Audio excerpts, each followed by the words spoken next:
성도님들 안녕하십니까? 제가 반주하면서 들으니까 날로 좋아지는 것 같습니다. 네, 날로.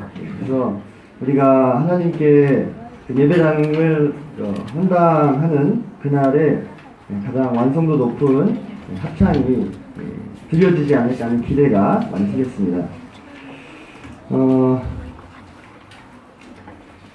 제가 무슨 이야기를 하나 좀 해드리겠습니다.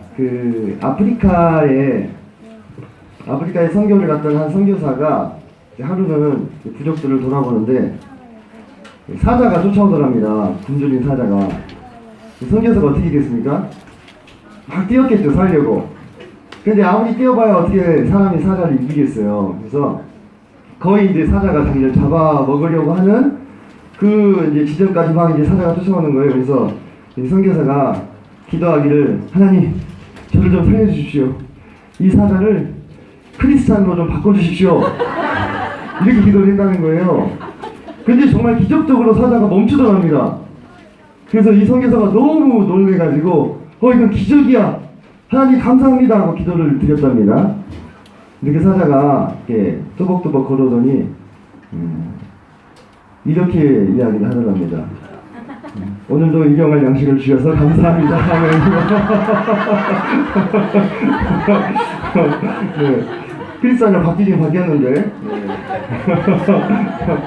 네. 한번 듣고 가면 좋죠. 네. 제가 아까 우리 사회 보시는 형제님께서 고해주 이사장 이야기를 하실 때 이 이야기가 좀 생각이 났어요. 그래서 사람은 다 각자 자기 입장에서 생각하기 나름인데 참 그럼에도 불구하고 그분을 위해서 우리 교회가 오래도록 기도하고 또 인내하는 모습들이 하나님 보시기에 선하고 아름답지 않을까 하는 생각을 좀 해보게 됐습니다. 네, 오늘 말씀은 방금 우리가 불렀던 찬양 제목입니다. 뭐죠? 네, 은혜 아니면이 오늘의 말씀의 주제가 되겠습니다. 본문 고린도전서 15장 10절을 보시겠습니다. 지금 좀 울리나요, 많이? 마이크를 좀 뗄까요, 더?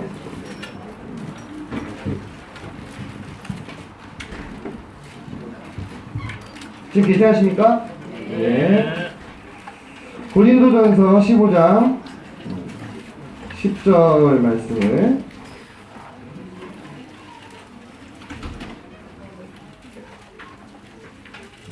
다같이 한 목소리를 읽겠습니다. 신약성경 282페이지입니다. 신약성경 282페이지 고린도전서 15장 10절 시작. 그러나 내가 나된 것은 하나님의 은혜로 된 것이니 내게 주신 그의 은혜가 헛되지 아니하여 내가 모든 사도보다 더 많이 수고하였으나 내가 한 것이 아니요 오직 나와 함께 하신 하나님의 은혜로라. 우리가 방금 전에 읽었던 이 말씀은 성도님들께서도 익히 잘 아시고 또 종종 묵상하시고 또 때로 암송도 하시는 줄로 제가 알고 있습니다. 이 고린도전서를 쓴 이 저자는 아시다시피 사도 바울입니다. 이 사도 바울이 어떤 사람이었는가 이미 아실 것입니다. 그는 예수 그리스도를 믿기 전에 아주 잔인한 박해자의 삶을 살았습니다. 그는 유대교에 아주 헌신된 엘리트였죠. 엘리트로서 아주 촉망받는 유대교의 일꾼이었습니다. 아시다시피 그는 스데반이 죽을 때 간접적으로 관여를 했습니다. 스데반에게 돈을 던지는 자들의 옷을 지켜줬죠. 그죠? 네.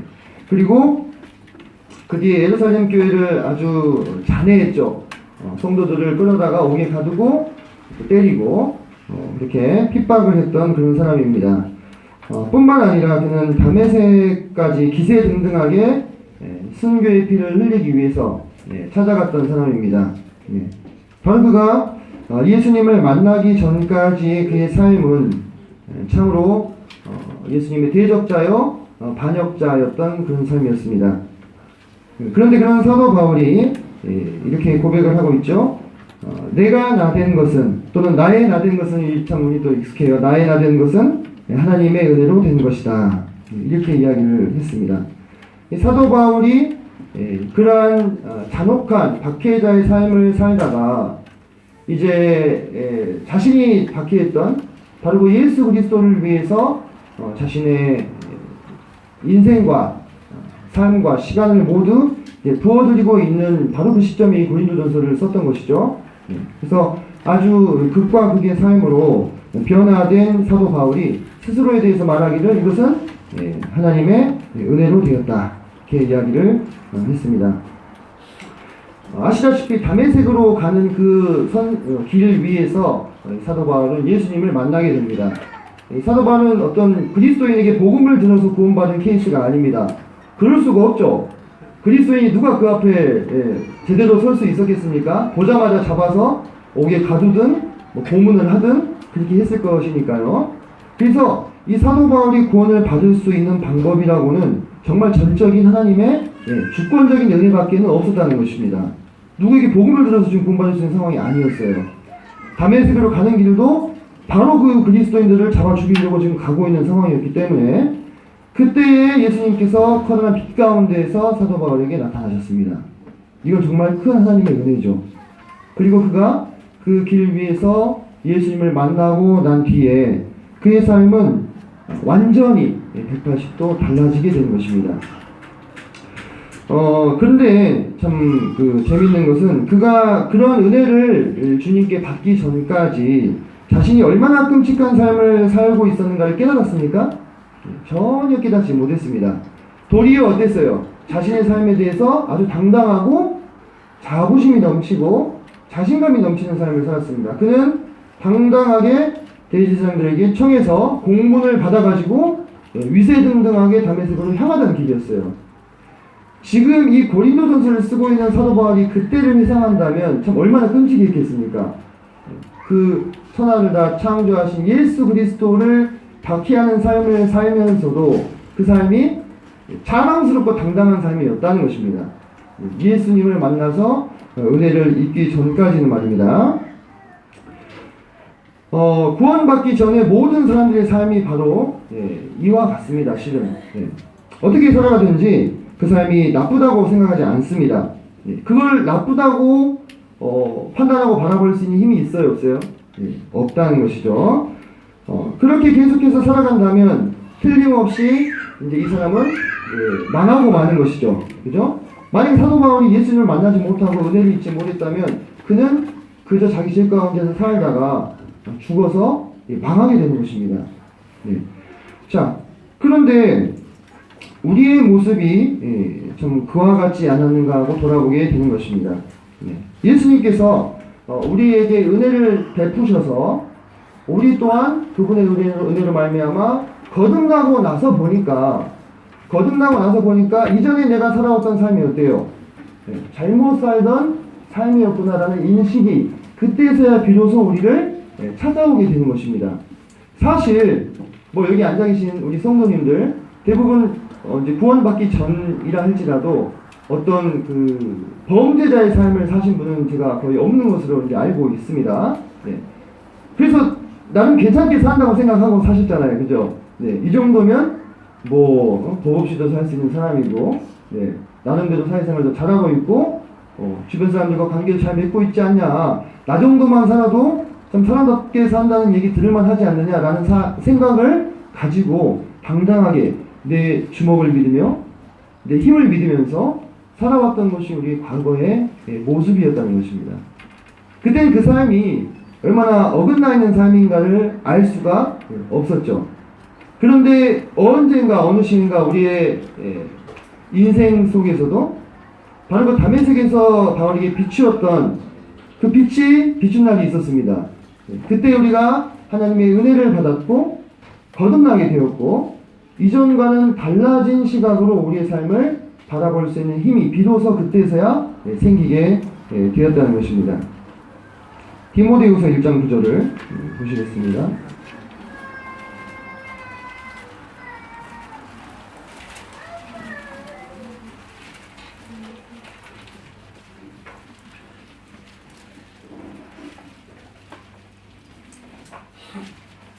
디모데후서 1장 9절 말씀을 제가 읽겠습니다. 신약성경 343페이지입니다.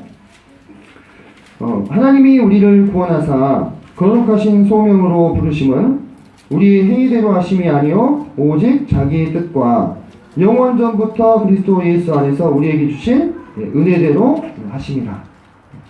사도 바울은 인생의 말년에 이 디모데서를 썼습니다. 자신의 영적인 아들인 디모데에게. 그런데 그때 이곳에서도 동일하게 사도 바울은 하나님께서 우리를 불러주신, 우리에게 은혜를 베푸신 것은 우리의 행위를 따라서 한 것이 아니라고 말하고 있습니다. 과거의 삶만 놓고 보았을 때 사도 바울은 결코 부르심을 잊지 못할 그런 사람이었죠. 네. 과거의 사도 바울은 예수님에게 무관심한 정도를 떠나서 적극적으로 그분을 대적하고 예수님의 종들을 사로잡던 그런 사람이었습니다.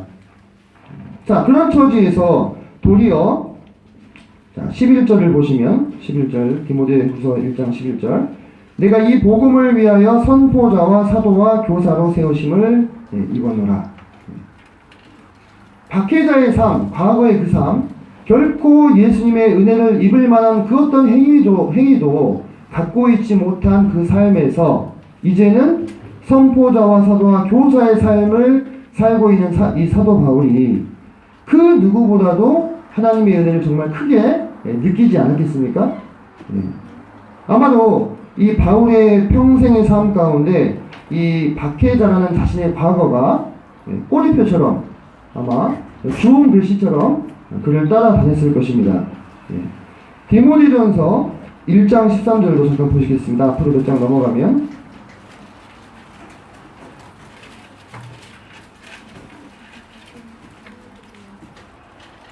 그는 이 디모데전서 1장 13절에서 자신의 과거를 고백을 하고 있습니다. 13절 내가 전에는 비방자요 박해자요 폭행자였으나 도리어 긍휼을 입은 것은 내가 믿지 아니할 때에 알지 못하고 행하였습니다.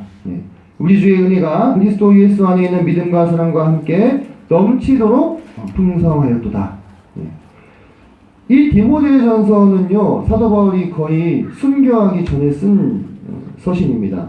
이로 미루어 봤을 때 그는 자기 인생의 이 마지막 거의 말년에 이르러서까지도 자신이 한때 그리스도의 박해자였다는 사실을 또는 비방자였다는 사실을 가슴 한켠에 항상 간직하고 살았던 것 같습니다.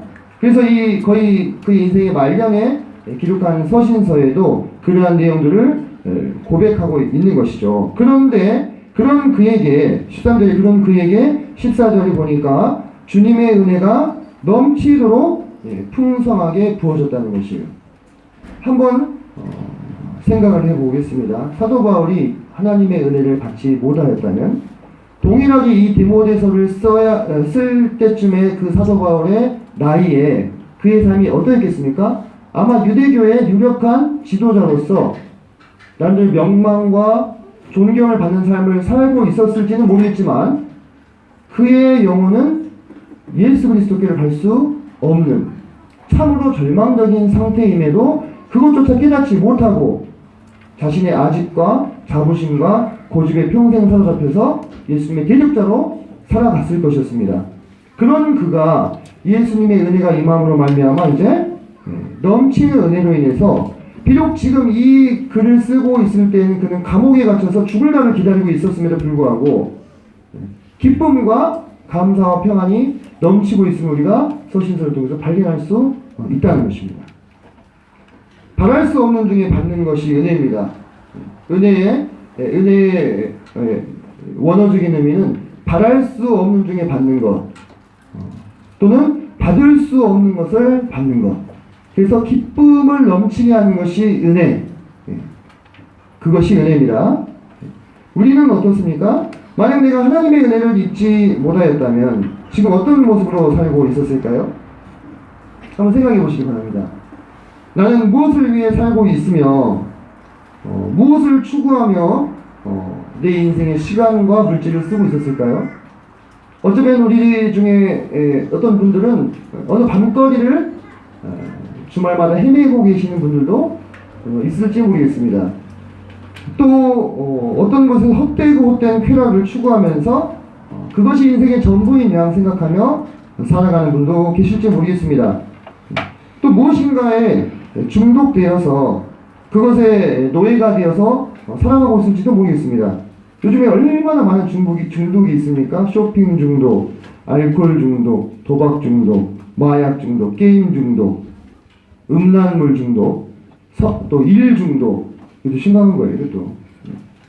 이게 왜 그러냐면 마음속에 부여잡을 것이 없으니까 그걸 부여잡고 그것의 노예가 되기를 스스로 자처하는 삶입니다. 얼마나 한편으로 참 안타까운 삶이냐 이거예요. 근데 우리가 여기 앉아 계신 저를 포함한 우리 모두가요, 하나님의 은혜를 받지 못하였다면 바로 그런 삶을 살았을 가능성이 있다는 것입니다. 여러분 한번 생각해 보십시오. 내가 만약에 하나님을 만나지 못하였다면 나는 이 주말에 무엇을 하고 있었을까? 날씨도 풀리고 봄바람도 살살 불어오고, 참 좋잖아요. 요즘같이 참 살기 좋은 세상이 어디 있습니까? 물론 미세먼지가 조금 심해지긴 했지만, 이 세상에 무언가 내가 나름대로 중요하다고 생각하는, 또 재미있다고 생각하는 그것을 추구하면서 허송세월을 보냈을 것이라는 것입니다. 그러면서 그것이 무엇이 되었든지 간에 부끄럽게 여기기보다도 도리어 큰 소리 땅땅 치면서 당당하게 재밌게, 인생은 이런 거지, 한 번 사는 인생 재밌게 살아야지, 그러면서 삶을 누리며 살지 않았을까요? 그래도 죽어서 지옥 갔겠죠. 그래도 죽어서 지옥 가는 거예요.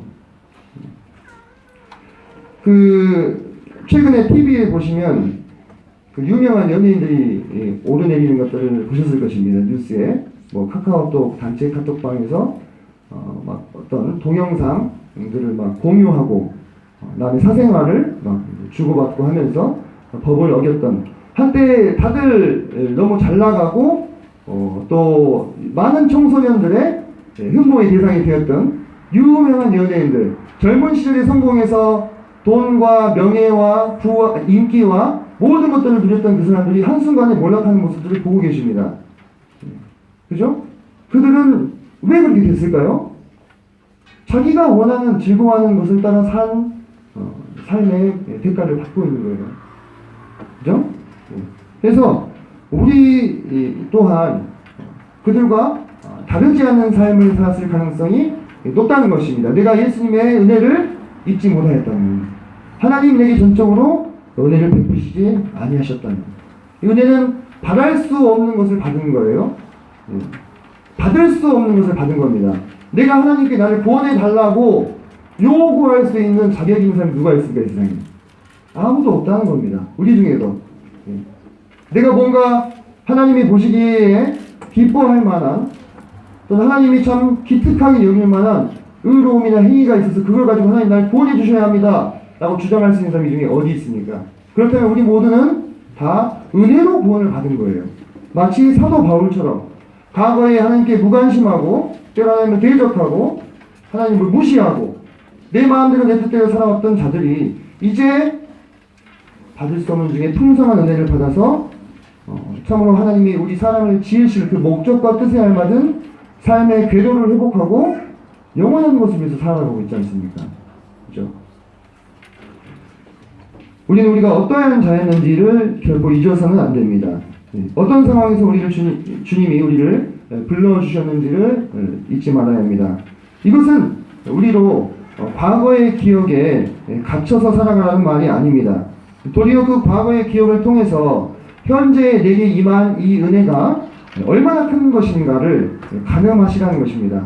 과거의 삶을 통해서요. 여러분들 다윗 왕을 아시죠? 다윗 왕이 원래 왕이 되기 전에 뭐였습니까? 목동이었습니다. 그래서 유대인들의 전승에 따르면 다윗 왕은 왕궁에 방을 하나 만들었다고 합니다. 근데 그 방 안에는 무엇이 있었냐면 다윗 왕이 바로 목동이었던 시절에 입었던 옷과 그의 지팡이, 그리고 그가 사용했던 제구, 골리앗을 칠 때도 보면 목자의 제구에다가 5개 정도 돌멩이를 집어넣었죠. 그런 자신의 소지품들을 그 방에 전시를 해놨다고 합니다. 그리고 자신의 마음이 교만하여지려고 할 때면 그 방에 찾아가서 그 방에 무릎을 꿇고 앉아서 내가 과거에 목동이었지. 내가 저 거친 들에서 주야로 이스라엘 몸이 젖으며 양들을 살펴야 하는 그런 비천한 사람이었지, 이렇게 스스로를 겸비했다고 합니다. 그러면서 그런 자신에게 베푸신 하나님의 은혜를 묵상했다고 합니다. 그 마음에 교만하여 지려고 할 때마다 그는 과거에 내가 어떠한 자였으며 현재의 내가 얼마나 큰 은혜를 받아 이와 같은 삶의 모습으로 살아가고 있는가를 묵상하였다는 것입니다. 우리에게도 그것이 필요합니다. 우리가 과거에 어떠한 자였으며 하나님의 은혜를 잊지 못하였다면 과연 어떤 모습으로 살아가고 있었을까? 그것을 망각해서는 안 된다는 것입니다. 그러므로 지금 하나님께서 우리에게 은혜를 베푸신 이 삶의 모습에 우리는 참 감사해야 됩니다. 그죠? 우리 삶의 모습에 감사해야 됩니다. 혹시 그 세상의 그 죄악된 삶 조금이라도 맛보다가 주님을 만났다면 어땠을까라는 생각을 종종 품는 우리 청년들이 있습니다. 네, 제가 굳이 이제 국한시켜서 말씀을 드리니까 좀 죄송한데, 이제 흔히 이런 거예요.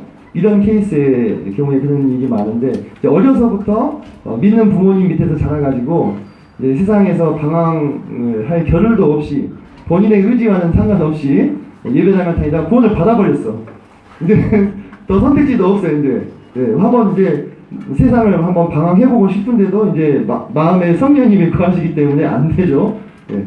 그러면 어떤 생각이 드냐면, 내가 조금 이 세상의 단물을 좀 맛보다가, 좀 극적인 스토리도 그런 게 많잖아요, 보면은. 네. 정말 세상에서 방황하다가 주님 만나가지고 극적으로 변화되는 그런 삶을 좀 살아봤으면 어땠을까라는 이런 생각을 하는 청년들 종종 있어요. 근데, 우리가 생각해야 될 것이, 우리가 그렇게 세상의 단물을 얼마나 맛보며 얼마나 돌고 돌아서 주님께 돌아올지 누가 아느냐 이거예요.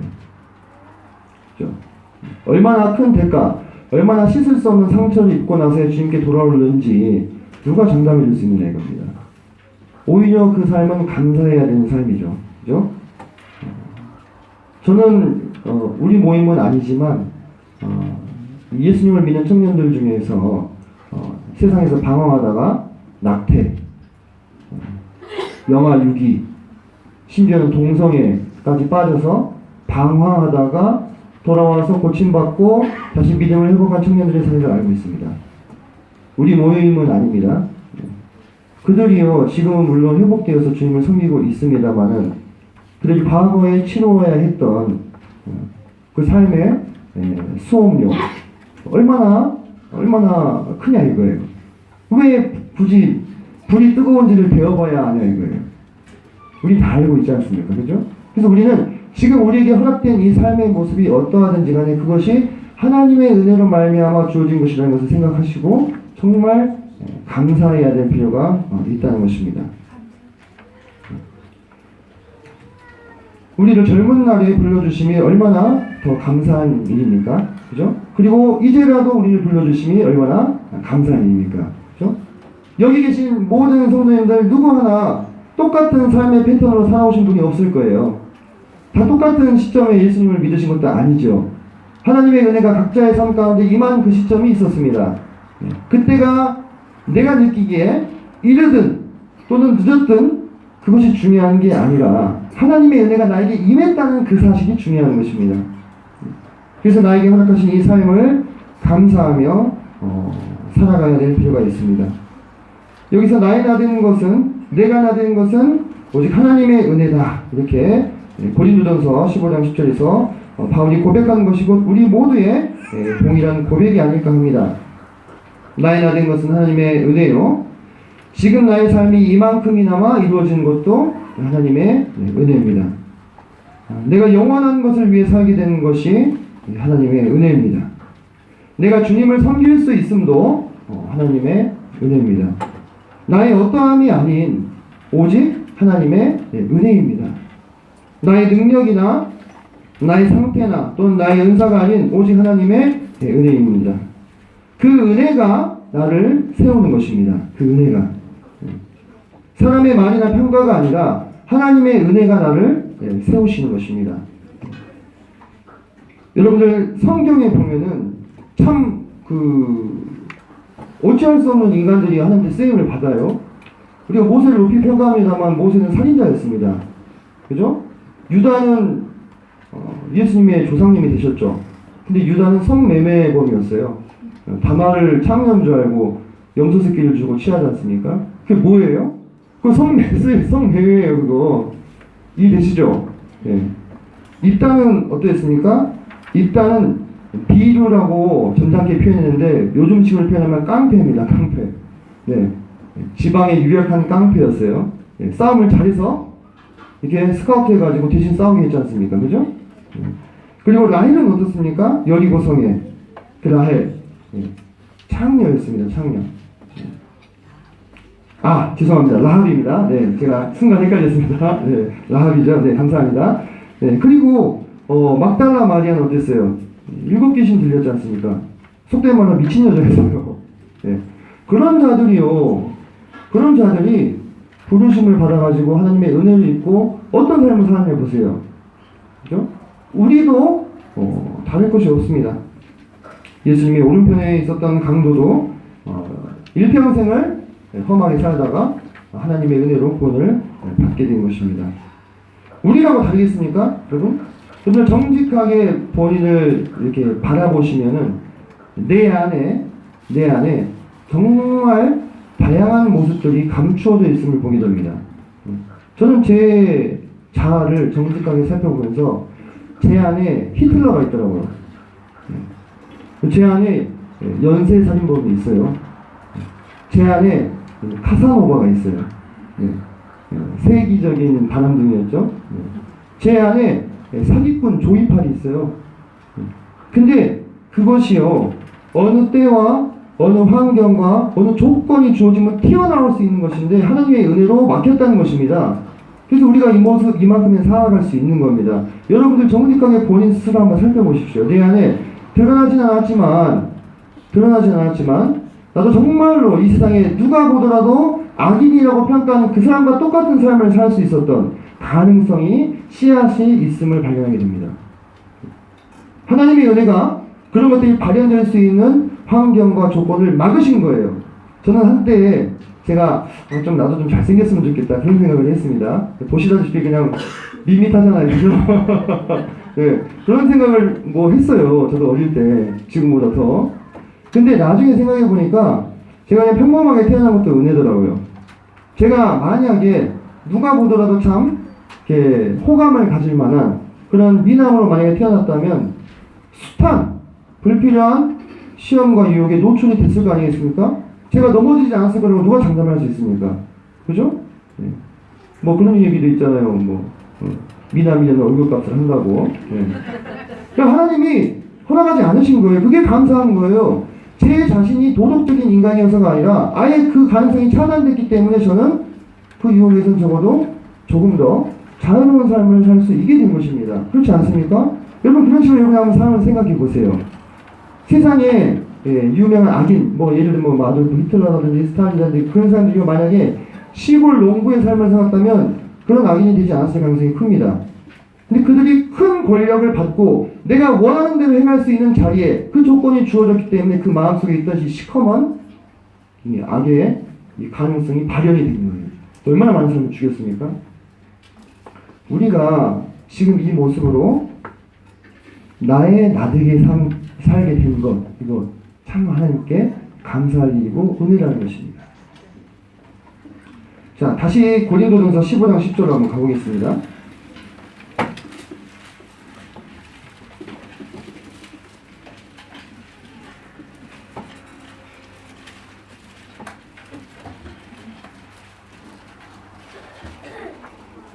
자, 15장 10절에서 우리가 앞단락을 좀 살펴봤죠.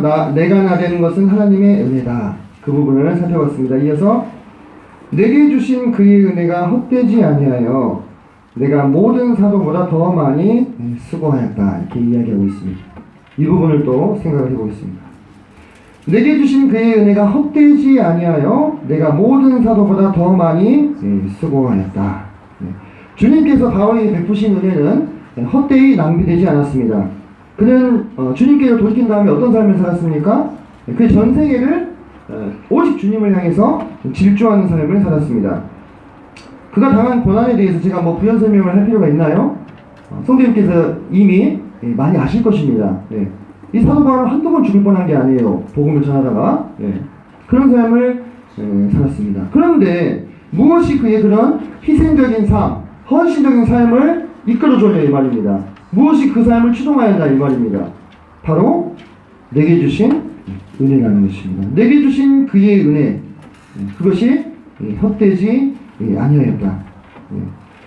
한때 대적자였고 반역자였고 해방꾼이었던 사도 바울에게 주님께서 베푸신 그 은혜, 그것을 생각할 때 사도 바울은 결코 삶을 적당히 살 수 없었습니다. 그것은 주님이 나에게 주신 은혜를 저버리는 것이었기 때문에 그랬다는 것입니다. 그래서 사도 바울은 참 담대하게도 그렇게 적고 있어요. 내가 모든 사도보다 더 많이 수고했다. 사실 이 사도 바울은 사도 베드로나 요한에 비하면 어때요? 한참 후배예요. 그죠? 우리나라 같았으면 베드로나 요한이 바울 잠깐 이기 와봐 해가지고 불러다가 앉혀놓고 너 요즘 너무 막 나간다 이렇게 한마디 할 수도 있는 상황이죠. 그죠? 사도 베드로와 요한이 주님 위해서 죽게 고생하고 있을 때 바울은 어땠어요? 그 사람들 괴롭히고 있었잖아요. 그죠? 그런데 이렇게 이야기를 하는 겁니다. 내가 모든 사도보다 더 수고하였다. 근데 그것이 어떻게 가능했습니까? 내게 주신 은혜, 그것을 생각할 때, 내게 주신 은혜, 그것을 생각할 때, 사도 바울은 능히 모든 사도보다 더 수고하는 삶을 감당할 수 있었던 것입니다. 그리고 사도 바울은 우리에게도 동일하게 권하고 있습니다. 고린도후서 6장 1절로 가보시겠습니다. 고린도후서 6장 1절입니다. 신약성경 291페이지 정도 됩니다.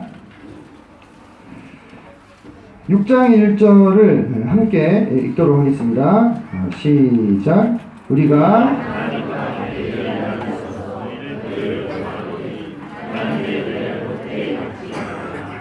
하나님의 은혜를 헛되이 받지 말라. 사도 바울이 이렇게 우리에게 권하고 있습니다. 사도 바울이 모든 사도보다 더 수고할 수 있었음은 내게 주신 은혜, 내게 주신 그 은혜, 그것이 헛되이지 않았기 때문입니다. 여기서 우리가 이 내게 주신 은혜라는 이 구에서 나에 좀 주목해 보셨으면 좋겠습니다. 이 나가 어떤 존재인지 생각해 봤을 때 정말 받을 수 없는 자에게 주신 은혜구나 라는 이 생각의 지점에 우리가 도달할 때에 우리는 도저히 이 은혜를 헛되이 받을 수 없다는 것입니다. 우리 중에서 건강한 자가 누가 있습니까? 건강한 자에게는 의원이 쓸데없다고 하셨습니다. 거듭나신 분들은 적어도 자신이 병자임은 깨달으신 분들입니다. 그죠? 부족한 자라는 것을 깨달으신 분들입니다. 은혜 받을 만한 자격이 우리 중에 누구에게 있습니까? 아무도 없다는 것입니다. 저를 포함해서 모두 다 좀 거칠게 표현하면 지옥에 가는 것이 마땅한 마귀 자식이었어요. 우리 모두가 벌레인 사람, 구더기 같은 인생이라고 욥기서에서 하고 있습니다. 그런데 그 나에 대한 이 인식이 이렇게 높아져 있다면요, 이 내게 주신 은혜가 더 이상 은혜가 되지 못하고 보상이 되는 거예요. 내게 주신 보상. 그렇죠? 나에 대한 인식이 높아져 있다면 그렇게 되는 것입니다. 더 이상 내게 주신 은혜는 은혜가 되지 못합니다. 그냥 받을 만한 것이 되는 거죠. 그런 마음으로 다른 사도보다 더 많이 수고할 수 있겠습니까? 바꿔서 표현해 볼까요? 그런 마음으로 다른 형제 자매보다 더 많이 수고할 수 있을까요? 다른 성도보다 더 많이 수고할 수 있을까요? 없죠. 그래서 이 나에 대한 인식이 중요한 거예요. 내게 주신 은혜를 우리가 묵상할 때요. 그 내가 어떤 사람이냐, 내가 도대체 어떤 수준이냐, 정말 이 내가 얼마나 은혜 받을 수 없는 자인가, 얼마나 작은 자인가를 인식하면 인식할수록, 뼈저리게 느끼면 느낄수록 내게 주신 은혜는 어떻게 됩니까? 더 커지고 커지는 것입니다. 그리고 그 은혜가 커질 때에 비로소 우리는 다른 모든 성도보다, 다른 모든 형제자매보다, 다른 모든 사도보다 능히 더 수고하는 삶을 감당할 수 있게 되는 것입니다. 그리고 그것이 내게 주신 은혜가 헛되게 되지 않는 비결입니다. 여러분들 찾진 않겠습니다만은 누가복음 7장에 보면 바리새인 시몬과 제마는 여인이 나옵니다. 기억나시죠? 예. 바리새인 시몬은 아마 예수님이 병을 고쳐주셨든지 무슨 하여튼 은혜를 입은 것 같아요.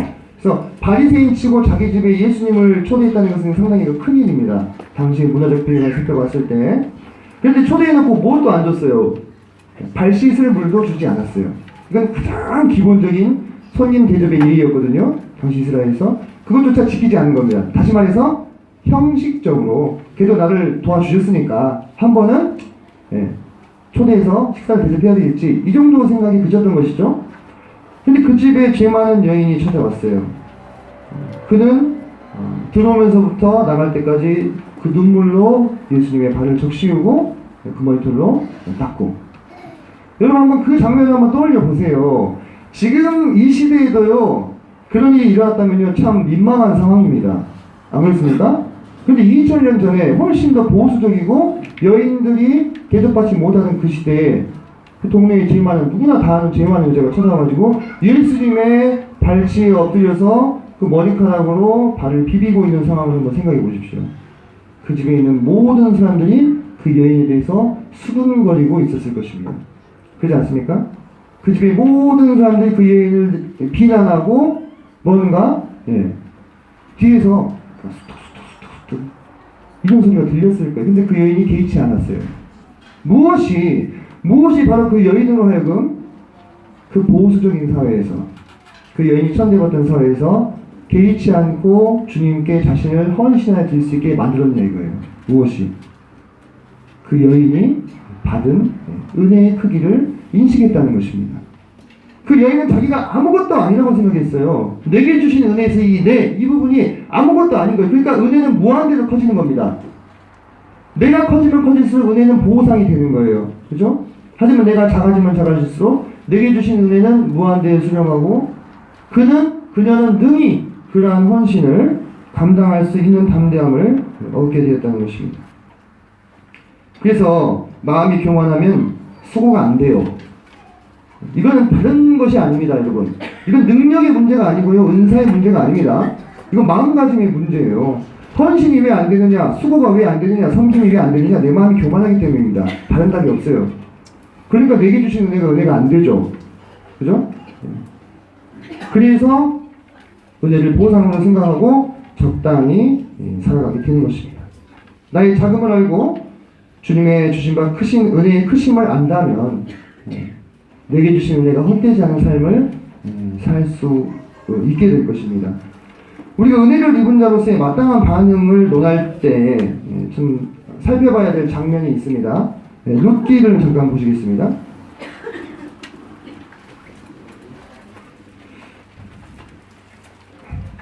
룻기 2장 10절입니다.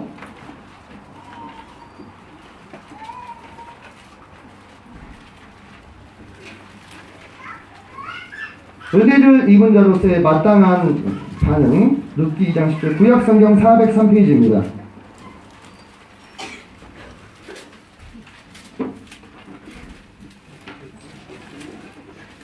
룻기 2장 10절 말씀을 같이 읽도록 하겠습니다.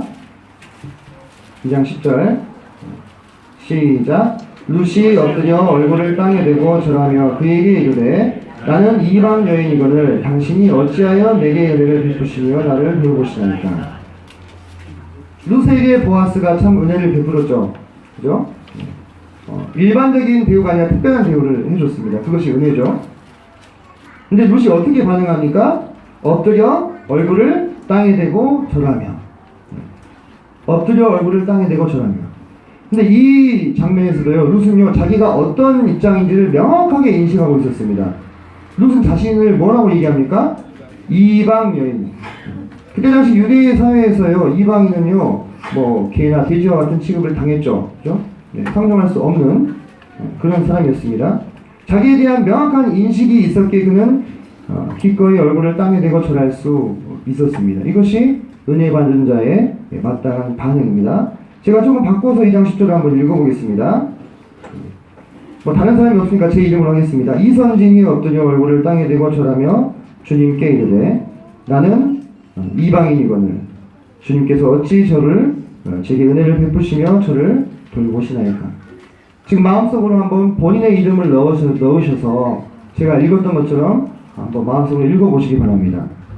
이선진이 엎드려 얼굴을 땅에 대고 절하며 주님께 이르되 저는 이방인이거늘 주님이 어찌 제게 은혜를 베푸시며 저를 돌보시나이까.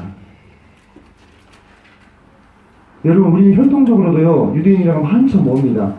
우리 이방인들이에요, 그죠? 주님께서 우리를 그냥 버리셔도 폐기하셔도요 뭐 어디서도 항변할 수도 없습니다. 그냥 이 땅에 태어나는 것이 오히려 저주죠. 하나님 모르고 살다가 죽으면 지옥에 떨어져서 영원한 형벌을 받게 되니까 주님 그러셨잖아요. 차라리 태어나지 않는 것이 더 낫다고. 그런데 그런 우리에게 하나님이 은혜를 베풀어 주셨다면, 내게 주신 은혜를 주셨다면 우리의 마땅한 반응은 주님께 엎드려 얼굴을 땅에 대고 절하는 것입니다. 우리는 내게 주신 은혜를 생각할 때 매일 이러한 자세로 살아가야 되지 않겠나, 매일 그런 생각을 좀 해보게 됩니다. 주님께서 우리에게 주신 은혜가 헛되게 돌아가게 해서는 안 됩니다. 그죠? 사도 바울이 그러셨죠. 주님의 은혜를 헛되이 받지 말라. 헛되이 받지 말라. 그것은 어쩌면 그건 참 배은망덕한 것이 되는 거예요.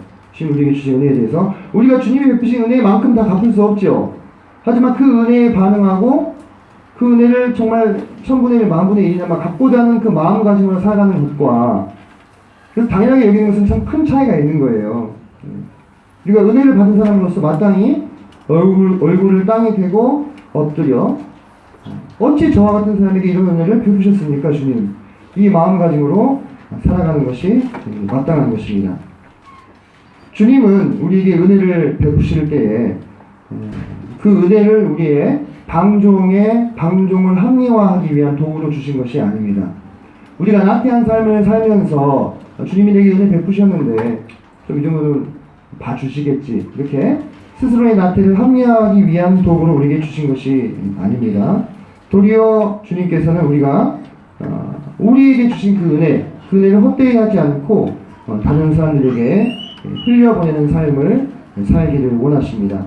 고린도 후서 9장을 보시겠습니다.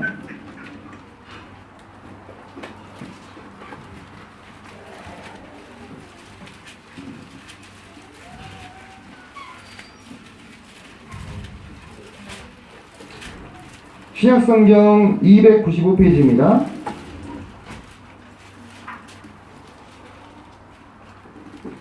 자, 9장 8절을 제가 읽겠습니다. 9장 8절. 하나님이 능히 모든 은혜를 너희에게 넘치게 하시나니 이는 너희로 모든 일에 항상 모든 것이 넉넉하여 모든 착한 일을 넘치게 하게 하려 하심이라. 기록된 바 그가 흩어 가난한 자들에게 주었으니 그의 의가 영원토록 있느니라. 하나님이 우리에게 모든 은혜를 넘치게 하시는 것은 모든 것이 넉넉하여 착한 일을 넘치게 하게 하신다, 이렇게 말씀하고 있습니다. 주님이 내게 주신 은혜, 그 은혜는 모든 이들에게 착한 일을 넘치게 하시고자 하는 것입니다. 그러면서 뒤 이어지는 구절에 흩어서 가난한 자들에게 주었다, 이렇게 이야기하고 있습니다. 하나님의 은혜에 반응하는 한 좋은 예가 되겠죠. 또 찾진 않겠습니다만 빌립보서 1장 29절에 보면 주님이 우리에게 은혜를 베푸심은 복음을 위해서 고난도 함께 받게 하시기 위해서다, 이런 말씀이 나오죠. 그죠? 네. 그래서 복음을 위해서 함께 고난을 받는 것, 그것이 우리에게 주님께서 은혜를 주신 이유입니다. 네. 주님이 우리에게 은혜를 주신 것은 고난도 함께 받게 하려 하십니다. 근데 이 고난에 대해서 디모데 후서에서는 복음을 위하여 고난을 받으라, 이렇게 나와요. 그러니까 주님이 내게 주신 은혜를 생각할 때 우리는 복음 중심의 삶을 살 수가 있어요. 사실 우리가 은혜를 떠올리지 않고서는 복음을 전하기가 참 어렵습니다. 물론 이 중에서 전도자 연사를 받으셔서 영혼을 보면 영혼 구령에 열심히 일어나고 그 사람을 불쌍히 여기는 마음이 저절로 일어나는 분들도 계십니다. 참 놀랍게도. 근데 그렇지 않은 분들은 참으로 내게 주신 이 은혜를 생각할 때 주님이 왜 내게 은혜를 베푸셨을까? 은혜를 주시면 고난도 함께 받게 하시기 위함인데 복음을 위하여 함께 고난받으라 하셨으니 내 어떤 적성이나 내 천성은 참 좀 내성적이고 소극적이라 할지라도 어찌하든지 복음의 삶에 동참하는 그런 삶을 살아야 되겠구나 라는 마음을 가지신다면 그것은 내게 주신 은혜에 합당하게 반응하는 삶, 그 은혜가 헛되게 되지 않은 삶을 사시려고 하는 것이죠. 주님께서 우리에게 크신 은혜를 주셨습니다. 자, 이제 마지막 부분을 살펴보겠습니다. 고린도전서 15장 10절로 다시 돌아가 보시기 바랍니다.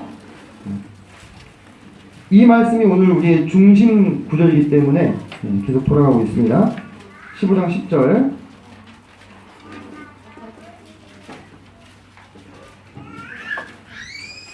자, 마지막 단락을 제가 읽겠습니다. 내가 한 것이 아니요 오직 나와 함께 하신 하나님의 은혜로라. 사도 바울은 내게 주신 그의 은혜가 헛되지 아니하여 그 은혜를 생각할 때 모든 사도보다 더 넘치게 수고하는 삶을 살 수가 있었습니다. 그런데 즉시로 뭘 이어붙입니까? 내가 한 것이 아니요 오직 나와 함께 하신 하나님의 은혜다, 이렇게 이야기합니다. 이런 사도 바울의 고백은요, 참으로 하나님의 은혜를 깨달은 자의 모습을 보여줍니다. 그가 다른 이들보다, 다른 형제들보다 더 수고할 수 있었음도 결국은 자기에게서 난 것이 아니라 하나님의 은혜라고 고백하고 있는 것입니다. 이는 결국 내 안에 선한 것이 없다. 사도 바울이 로마서 7장에서 그런 얘기를 하잖아요, 그죠? 내 안에 선한 것이 없다 라는 올바른 자기 인식에 바탕을 두고 있는 것입니다. 우리 안에 선을 행할 힘이 없고 선을 행하는 자도 없고 다 치우쳐 한 가지로 망하게 될 자들이었는데, 그 하나님의 은혜가 우리에게 부어짐으로 말미암아 그 은혜가 헛되지 아니하여 모든 이들보다 더 수고하는 삶을 살 수 있게 된 것도 결국은 내가 한 것이 아니요 하나님의 은혜라는 것. 그래서 제가 아까 그런 이야기를 했죠, 그죠? 내가 주님을 섬길 수 있는 것도 하나님의 은혜. 내 능력이나 내 상태나 내 은사가 아니라 오직 하나님의 은혜. 사람의 말과 평가가 아닌 바로 그 은혜가 나를 세워서 하나님의 일을 감당할 수 있게 해주시는 것입니다. 그래서 더 스스로에 대해서 모자라고 능력 없고 어쩌면 더 비참한 그런 상태이기에 주님의 은혜가 나를 더 세울 수 있는 것입니다. 내 스스로에게 의지할 것이 없어요. 내 스스로에게. 이것은 내가 아무것도 할 수 없다, 이 표현과는 약간 다릅니다. 나는 아무것도 할 수 없으나 내게 능력 주시는 자 안에서 내가 모든 것을 할 수 있다로 나아가는 것이 은혜 받은 자의 합당한 모습이죠, 그죠? 주님의 은혜를 생각하면 내가 감당할 수 있게 되는 거예요. 그러나 그때 그렇게 행했을 때 그 행함은 나로 말미암은 것이 아니라 전적으로 하나님의 은혜로 말미암았다라는 고백이 나오는 것이요, 지극히 자연스러운 모습 아니겠습니까? 지극히 자연스러운 것이죠. 모든 것을 하나님의 은혜로 할 수 있었습니다라고 고백하는 것은 자신의 무능을 솔직히 인정하고 하나님의 은혜에 자기를 의탁하는 자들이에요. 근데요, 하나님이 보실 때는 바로 이런 자들이 영적으로 더 성숙한 자들의 모습이라는 것입니다. 참 감사한 것은 뭐냐면 주님께서 주님의 은혜로 한 일에도 뭘 약속하셨어요? 상급을 약속하셨어요. 참 감사한 일이에요. 왜냐하면 성경 말씀대로라면 우리는요, 부득불 할 일을 한 거예요, 그죠? 주님도 그러셨잖아요. 우리는 무익한 종이다, 내가 하여야 할 일을 했을 따름입니다, 이렇게 주인에게 이야기하지 않겠느냐고 말씀하셨죠. 그 말이 맞아요. 내가 교회를 위해서, 성도를 위해서, 사회를 위해서 좀 주님이 기뻐하실 만한 일을 할 때에 그것은 내가 하는 것이 아니라 오직 내게 주신 은혜로 하는 것이죠, 그죠? 그런데 그것에 대해서 또 하나님은 상급을 베푸시는 거예요. 그래서 상급도 은혜예요. 그래서 상급도 은혜입니다. 하나님은 항상 우리가 주님이 그러셨어요. 내가 각 사람의 행한 대로 갚아줄 것이라고. 근데 행한 대로 갚아주시는 것이 은혜입니다. 왜? 행한 것은 당연한 것이니까 갚을 것이 없지 않아요. 근데 갚아주시겠다고 했어요. 그래서 주님이 우리에게 상급을 주시는 것도 그것도 참 은혜입니다. 그래서 그리스도인은요, 참 은혜로 산다는 말이 맞죠. 그렇죠? 그래서 우리 모두는요, 참 자존심이 강합니다. 그렇게 표현을 잘 안 하지만 결정적인 순간이 나타나면요, 자기의 자존심이 드러납니다. 본인은 알죠, 그죠? 그래서 은혜를 받아놓고도 은혜인 줄 모르고 살아가는 경우가 많이 있습니다. 그러나 내가 은혜를 받을 만한 자격이 있는 사람이 이 교회 안에 누가 있겠습니까? 우리 모두 다 은혜로 삽니다. 저를 포함해서 우리 성도님들 모두가요. 내가 무언가를 할 수 있음도, 누구를 섬길 수 있음도, 교회 안에서 선한 일을 할 수 있음도 다 하나님의 은혜인 것입니다. 주님은요, 내게 맡기신 그 일이 무엇이든지 간에, 이것이 뭐 주일학교 교사가 될 수도 있겠고, 뭐 피아노 반주가 될 수 있겠고, 또는 부엌에서 주방에서 사역하시는 그것도 될 수 있겠고요. 또 어떤 교회 행사들에 함께 참여하는 여러 가지 모습들이 될 수 있겠죠. 그 일을, 그 섬김을 내가 아닌 다른 누구에게라도 실은 맡기실 수 있어요. 주님이 그러셨잖아요. 돌들로도 소리 지르게 하실 수 있다. 이렇게 말씀하셨거든요. 그런데 다른 누구가 아닌 나에게 이 일을 맡겨주시는 것도 하나님의 은혜죠. 내가 지금의 이 모습으로, 이 삶의 모습으로 살아갈 수 있음이 하나님의 은혜입니다. 그래서 우리는 자주 하나님의 은혜를 떠올리셔야 됩니다. 자주 하나님의 은혜를 떠올리셔야 돼요. 사람의 마음은 참 강팍한 것이요, 내가 받은 것이 없으면 주기도 어렵습니다. 그죠? 내가 은혜를 생각하지 않으면요, 성도들에게 너그럽기가 어려워요. 내가 받은 것이 없으니까. 실은 받은 것이 많은데. 그래서 주님이 항상 나에게 어떤 은혜를 베풀어 주셨는가를 매일 생각할 때 우리 마음은 돌같이 굳어지는 것이 아니라, 봄비가 내렸을 때 어때요? 밭이 아주 부드럽게 되죠. 그 봄비에 흠뻑 적셔진 그 밭과 같은 마음이 되는 거예요. 그리고 그런 마음으로 지체를 바라봤을 때 지체가 받아지는 거예요. 그죠? 나도 은혜로 사는데 참 저 사람도 은혜로 사는구나. 그 은혜를 모르고 좀 거칠게 행동하시는 분들이 있어요. 그러면은 또 그 모습을 받고 기도할 수 있는 겁니다. 내가 은혜로 충만하여 있지 않다면 어려운 일이 되는 것이죠. 저는요, 종종 죽음을 이렇게 생각합니다. 뭐 저뿐만 아니라 다른 분들도 가끔 그렇게 생각하시죠? 제가 우울증에 걸린 건 아닙니다. 제가 죽음의 순간에 서 있는 저를 생각을 해봐요. 왜 그러냐면, 저는 이렇게 어떤 날을 정해놓고 이렇게 카운트를 하는 걸 좋아하거든요. 그러면 한 몇 년 뒤에 일을 카운트를 해놓으면요, 1000몇백이 이렇게 남아있다고 뜹니다. 핸드폰에. 근데 그날이요, 결국은 오고야 말더라고요. 그 D-Day 설정을 하는 그날에는요, 정말 한참 까마득한 뒤의 일이거든요. 근데 결국은 그날이 오고야 말아요. 뭐 이렇게 단적으로 수능을 위해서 D-Day를 설정해 보시거나, 또는 군 전역을 위해서 D-Day 설정해 보신 경험이 있으실 거예요. 그런 식으로. 그러면 한번 생각해 보시게요. 우리가 죽는 그날, 그죠? 죽는 그 D-Day, 그날도 결국은 어떨까요? 오고야 만다는 거예요. 오고야 만다는 거예요. 그날이 결국은 옵니다. 그리고 누구도 모르죠. 누가 먼저 갈지도 모르고요. 뭐 이제 어떤 모습으로 죽을지는 모르지만 뭐 예를 들어서 제가 병에 걸려서 이제 죽게 되었다고 한다면, 그 병실에 누워있는 제 자신의 모습을 이렇게 떠올려 봅니다. 죽음의 기운이 엄습하고 있죠. 그 생명의 불꽃이 점점 더 이제 꺼져가고 있는 그런 모습, 그런 상황이 되겠죠. 그 순간에 무엇이 저에게 가치가 있겠습니까? 무엇이 제게 의미가 있겠어요? 제가 모아놓은 돈, 또 이 세상에서 어떤 명예나 또는 인기, 또는 권력, 심지어는 가족들, 자식들이라 할지라도요, 의미가 없어요. 그 드리우는 죽음의 그림자를 걷어줄 수가 없습니다. 그 어두침침한 병실 한가운데에서 누워있는 나를 한번 생각해보세요. 옆에서는 가습기에서 이 습기가 이렇게 퐁퐁퐁퐁 올라오고 있어요. 제가 좀 더 구체적으로 들어가 볼까요? 네. 나를 보호해주는 보호자가 잠깐 화장실 갔어. 정막해. 아무 소리도 들리지 않아요. 옆에 누군가 병문안을 오면서 가지고 왔던 음료수가 가져가 있지만 전혀 먹을 수가 없어요. 그런 상황이라고 칩시다. 그 순간에 내 인생이 주마등같이 흘러갈 때 우리가 무슨 생각을 하겠냐 이 말이에요. 모든 것이 하나님의 은혜였구나. 그 생각을 하는 거예요. 그리고 그 순간에 이 하나님의 은혜가 너무 위대한 겁니다.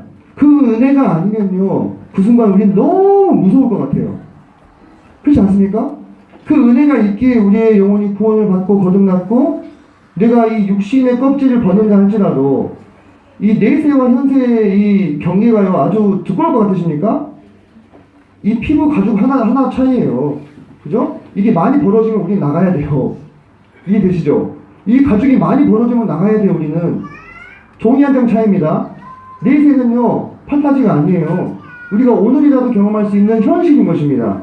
근데 그 내세에 갔을 때 천국과 지옥의 기로에 놓였을 때 우리를 이끌어 주시는 것이 무엇이냐 이거예요. 하나님의 은혜입니다. 그것밖에 없는 거예요. 그걸 부여잡고 살아야 되겠죠. 그죠? 그리고 그 순간에 그것이 얼마나 가치가 있겠어요. 돈이 가치가 있겠어요? 자식들 잘 키우는 것이 가치가 있겠습니까? 오직 하나님의 은혜인 거예요. 그래서 우리는 그 은혜를 그 죽음의 병실에서만 떠올릴 것이 아니라는 것입니다. 왜? 그 순간에만 그걸 떠올려야 한답니까?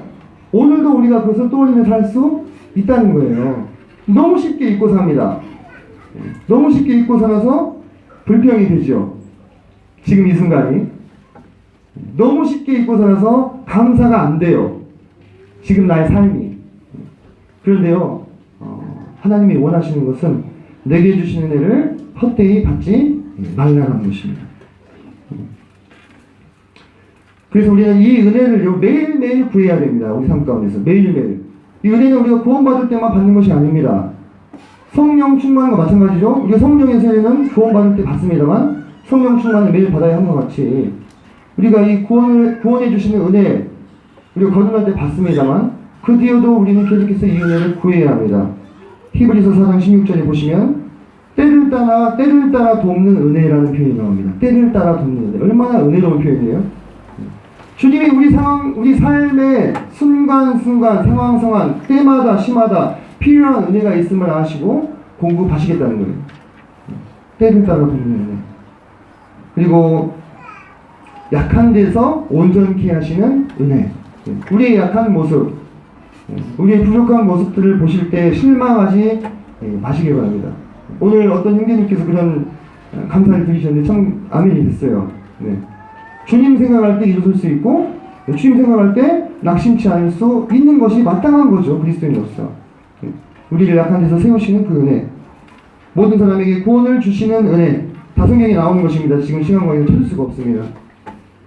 구원받지 않는 가족들을 위해서 기도하시는 성도님께서 이 말씀을 붙드셔야 됩니다.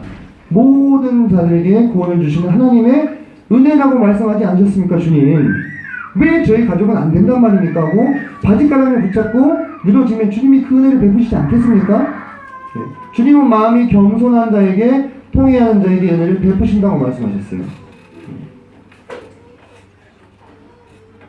시편 86편을 마지막으로 찾아보고 오늘 말씀을 줄이고자 합니다.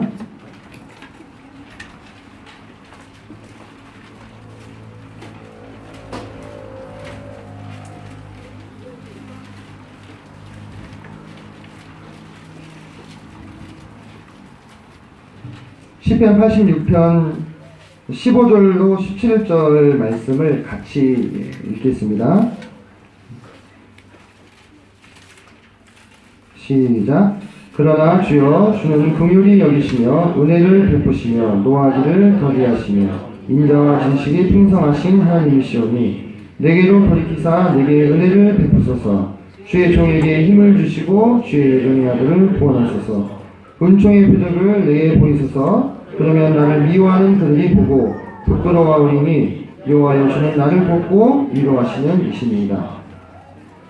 한 세상을 살면서 사람으로서 그리스도인으로서 살아가는 것이 참 버거울 때가 있습니다. 삶이 녹록지 않다고들 합니다. 그러한 우리의 삶을 지탱해주고 끌어갈 수 있는 것은 오직 하나님의 은혜가 아닌가 싶습니다. 그래서 여기 마지막 절에 말씀하신 바와 같이 여호와여 주는 나를 돕고 위로하시는 이십니다. 이 여호와 하나님 우리를 도우시고 위로하시는 이 하나님께 매일매일 나아가셔서 머리를 땅에 대고 엎드려 절했던 그 롯과 같이 그 자세로서 나아가셔서 은혜와 은총을 구하시길 바랍니다. 주님께서는 겸손하고 마음을 겸비한 자들에게 반드시 그분의 은혜를 베푸십니다. 우리 모두 주님께서 주시는 은혜 아니면 나서지 못하는 자들이기 때문에 그렇습니다. 이상으로 모든 말씀을 마치겠습니다. 감사합니다.